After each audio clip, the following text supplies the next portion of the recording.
News.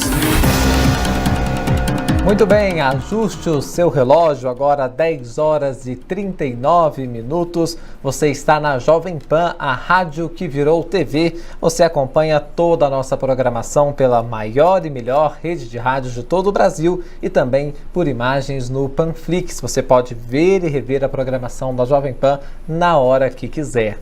Olha, no dia 30 de setembro, o Congresso Nacional deve analisar o veto do presidente Jair Bolsonaro à desoneração da folha de pagamentos. Os parlamentares vão decidir sobre a prorrogação dessa desoneração para 17 setores da economia até dezembro de 2021. Para falar sobre o assunto, nós vamos conversar agora com a engenheira Vivian Suruagi, que é presidente da Federação Nacional de Infraestrutura de Redes de Telecomunicações e Informáticas. Tudo bem, Vivian? Muito obrigado por nos atender aqui na Jovem Pan. Afonso, obrigada, é um prazer estar na Jovem Pan. Vivian, eu queria começar essa discussão. A gente tem visto que o Congresso está adiando aí a votação, da derrubada desse veto do presidente Jair Bolsonaro. E a gente tem falado aqui dessa questão da desoneração e os setores envolvidos têm dito que nesse momento, ainda mais, neste momento de crise, isso gera uma grande preocupação também, inclusive, por causa da possibilidade aí de se precisar demitir funcionários, de aumentar o desemprego. Aí queria te pedir um panorama dessa situação e perguntar se, de fato, esse cálculo ele deve acontecer se essa desoneração não for derrubada. Bom, eu gostaria de botar um contexto, apresentar Claro. Um contexto geral a respeito da situação. A desoneração, ele vem diminuir um pouco o tributo que 17 setores eles pagam sobre a folha, né? São setores estratégicos como informática, call center, comunicação social, construção civil, transportes. Nós somos intensivos em mão de obra. E eu represento a CONTIC, a nossa Confederação de Tecnologia de Informação e Comunicação, e sou também presidente da FENINFRA, da Federação de Infraestrutura de Telecomunicações e Redes de Telecomunicações e Informática. Nesta situação, nós substituímos há 10 anos os 20% que são pagos sobre a folha por 4,5% do faturamento. Ou seja, esta redução tributária, ela vai no âmago do emprego, da empregabilidade, para as empresas que necessitam de mão de obra qualificada e que elas trabalhem dioturnamente no setor. Vocês sabem que nós somos um serviço essencial, telecomunicações. Então, nós estamos presentes na vida de toda a sociedade brasileira. Se você fala em serviços de transporte, se você fala em aulas online, se você fala em medicina, se você fala em se contactar com a família distante, principalmente nesta época de pandemia, você está falando em telecomunicações, não é? Então, nós percebemos o quanto mais econômicos, eficientes e sustentáveis ficaram as soluções com a telecomunicação em comparação com outras soluções anteriormente apresentaram. E os hábitos das pessoas, das empresas, elas vão permanecer. Nós temos menores custos com transporte terrestre, menor custo com transporte aéreo, menor custo com alimentação e um aumento de produtividade. Isso significa na veia o quê? Crescimento do país. Pois bem, na medida provisória 936, se acertou, através de acordo entre os líderes do governo e os parlamentares, de que seria prorrogada por mais um ano a desoneração, enquanto se discute a reforma tributária. Reforma tributária, ela é muito importante para o país. Porém, há 30 anos que nós estamos discutindo reforma tributária. Então, enquanto isso, nós precisamos manter os empregos e a desoneração, ela precisa permanecer. Vivian, eu queria explorar um ponto da sua fala. Foi importante essa explanação inicial, né, trazendo o contexto mesmo dessa discussão. E aí falar um pouco sobre um tema importante, né, nessa discussão da desoneração da folha de pagamento, que é justamente essa questão de que a empresa ela não é que ela não está pagando nada, que ela não está contribuindo com o governo, é uma mudança, né? Em vez de ser onerar a folha, ela vai participar, vai dar dinheiro ao governo de uma outra forma que essa sobre o lucro, né? Então a empresa ela continua pagando, mas no fim das contas acaba sendo um valor menor, né? Deixa eu lhe explicar bem a este respeito. O nosso setor de telecomunicações, ele contribui anualmente com 60 bilhões de reais em tributos. 60 bilhões de reais. Então, é um setor altamente tributado. A nossa média de tributação é em torno de 47,5%, chegando a 59%. Ou seja, a cada 10 reais que você paga em telecomunicações, 5 reais, em média, vão para tributos. Então, é um setor tributado com empresas muito sérias. Agora, ao mesmo tempo, é um setor intensivo em mão de obra. E você observa, vamos falar, do cenário do país, não é? Nós temos em torno de 13 milhões de desempregados. Época de pandemia. E nós consideramos desempregado o indivíduo sem ocupação. E 49% da nossa força de trabalho é informal. Nós estamos com um fechamento atualmente de 9 milhões de postos de trabalho em apenas 3 meses, dos quais 6 milhões são informais. Ou seja, somente não foi maior porque muita gente simplesmente deixou de procurar emprego. Atualmente tem mais gente sem trabalhar do que trabalhando no país. E a população subutilizada do país chegou a 32 milhões de pessoas. Então, nós apresentamos, através de uma análise feita por SPC Boa Vista, que é uma empresa de informação de crédito, né, que houve um aumento de 93% na falência de maio para junho e 83% de recuperação de maio para junho. 600 mil micro e pequenas empresas encerraram as atividades, 9,7 milhões de trabalhadores não receberam salário em maio. Esta é a realidade que nós estamos vivendo, esta é a realidade. Então, nós não podemos incentivar a quebra das empresas, nós não podemos aumentar tributos, nós não podemos incentivar o desemprego dos trabalhadores.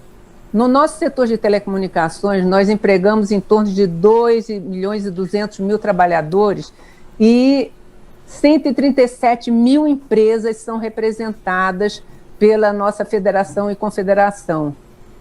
Com a quebra do que foi acordado, ou seja, com a manutenção do veto da desoneração, nós estimamos que em torno de 350 mil trabalhadores vão ser demitidos em call center, 200 mil mais ou menos em infraestrutura de rede informática e 450 mil trabalhadores, eles não serão contratados em TI, gerando uma perda aí de 140 bilhões até 2022, fora a perda de produtividade das empresas nos seus negócios.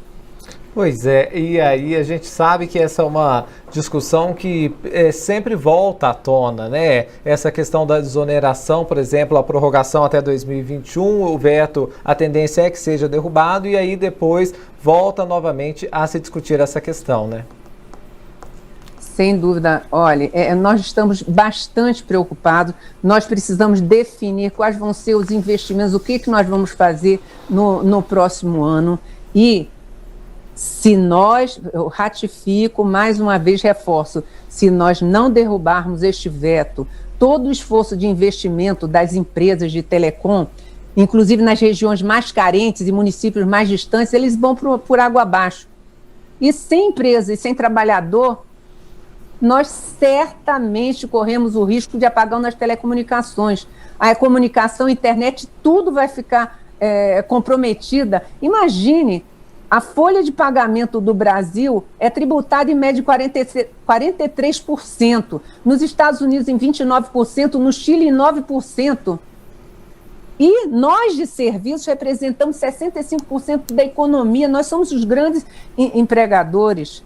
Então, eu afirmo que desoneração e reforma trabalhista, reforma tributária, sim, redução tributária, não significa renúncia fiscal, não. Significa investimento, significa menor custo, significa seguro-desemprego menor, significa retorno de imposto de renda de INSS, FGTS, significa aumento da arrecadação.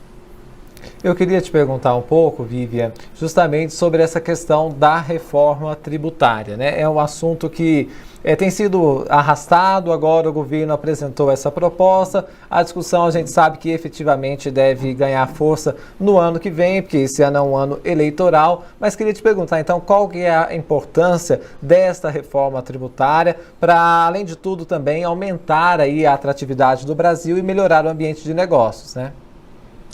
A reforma tributária é fundamental. Como eu lhe falei, com relação ao nosso setor, nós recolhemos muito, né? 65 bilhões anualmente em tributos é algo que poderia ser desviado e colocado em investimento. Desde 2001, o setor de telecomunicações, além disso, recolheu 100 bilhões de reais para fundos setoriais, que teoricamente é mais imposto, e apenas 8% foram aplicados em telecomunicações, quando deveriam ter sido aplicados totalmente, através da lei, em telecomunicações. O Brasil, Afonso, ele tem a maior carga tributária do mundo, quase o dobro do segundo lugar. A carga tributária, como eu lhe falei, ele chega a 47,5%. Então, nós precisamos mudar essa ideia de reforma tributária, do pensamento de alguns que reforma tributária é aumento de tributo. Não, reforma tributária tem que ser simplificação e unificação. Não pode ser nunca aumentar tributos.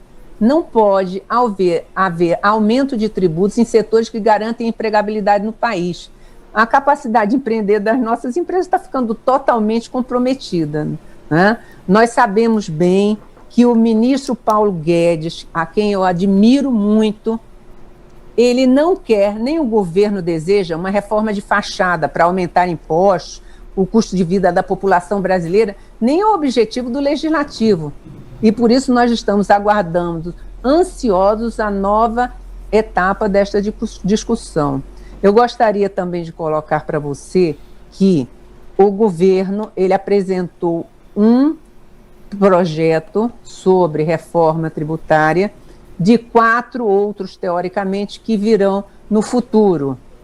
Se esse projeto fosse somente ele, o projeto de reforma tributária do governo, nós teríamos um aumento de carga tributária de 3,65% para 12%, considerando aí o creditamento que as empresas teriam. Nós estamos falando de um aumento de 5% na carga tributária.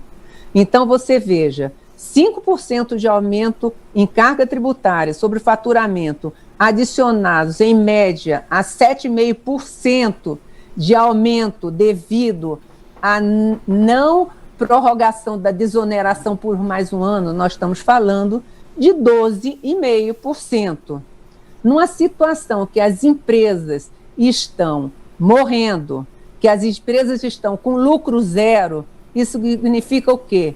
Quebra de empresa e desemprego na veia. Queria te perguntar um pouco, Vivian, até esse momento, por exemplo, que a desoneração foi vetada pelo presidente, o Congresso ainda não analisou esse veto para derrubada ou não, como é que fica a situação na prática? A gente sabe que fica uma situação instável, né, de dúvidas a esse respeito, mas a folha, por exemplo, já está sendo onerada, isso fica em suspenso, como é que está a situação de momento? Não, a folha ainda não está onerada. Ela, se nós não derrubarmos este veto, ela será onerada a partir de janeiro. Eu lhe afirmo, Afonso, claramente, o Congresso disse que dia 30 ele analisa o veto.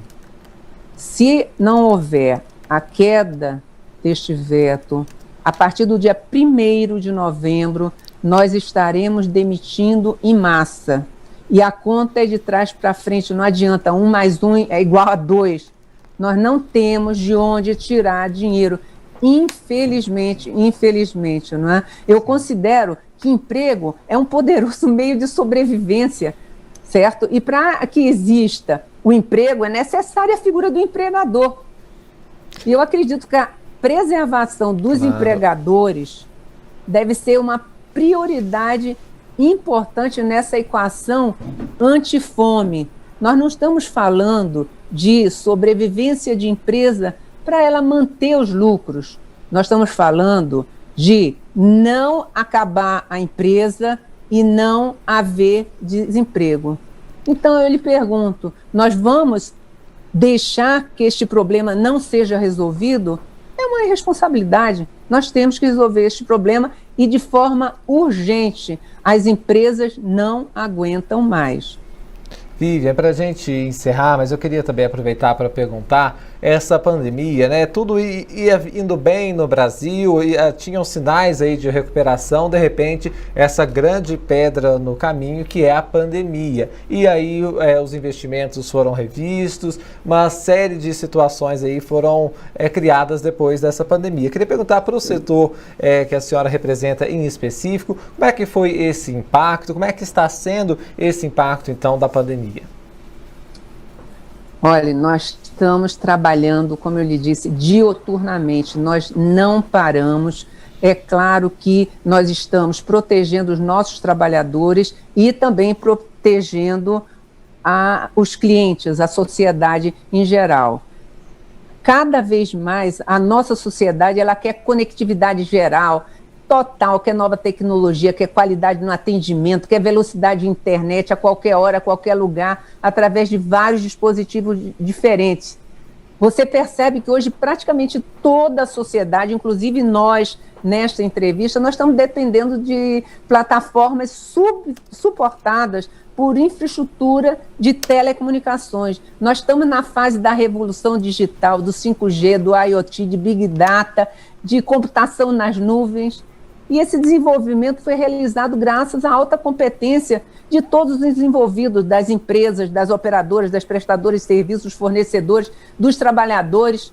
E nós não podemos perder isto. E eu acredito, sinceramente, que nós vamos encontrar uma solução, porque nós precisamos encontrar essa solução. Nós conversamos aqui com a engenheira Vivian Suruage, que é presidente da Federação Nacional de Infraestrutura de Redes de Telecomunicações e Informática. Vivian, muito obrigado pelos esclarecimentos, por trazer essa questão tão importante aqui para os ouvintes da Jovem Pan. Uma boa noite para você e até a próxima oportunidade.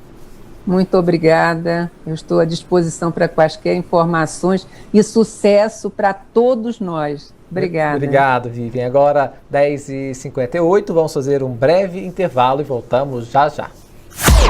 Jovem Pan News.